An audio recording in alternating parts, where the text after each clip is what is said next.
Hello, I'm Wesley Butler with Transsoft Solutions. Welcome to our how-to videos for ParkCAD. ParkCAD now contains a library of symbols which can be used to enhance the drawings of parking layouts. These symbols are organized into categories for pavement marking, vegetation, vehicles, equipment, and street lighting. There are 3 tools available to insert these.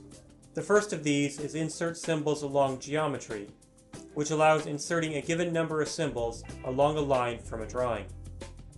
In our example, we are using Insert Symbol Along Geometry to add streetlights regularly placed in the center aisles of these parking rows. We have selected the tool. We have selected a line. We have selected the start and end points. We have indicated we want 3 objects along this line and chosen the angle of 90 degrees.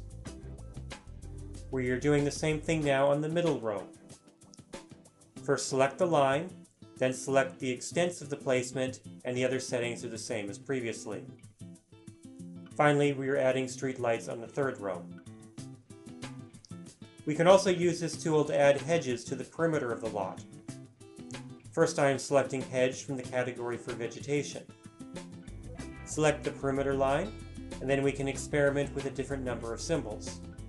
And we can add an offset to create the desired look for a row of hedges. In the example, we are trying adding hedges at a 1 meter offset on the right side, with 10 hedges rotated 0 degrees. If we change the number of symbols to 15, they are too close. We can soon find that 13 symbols is the look we want. With these tools, we can very quickly create an attractive looking picture to help illustrate our parking concept.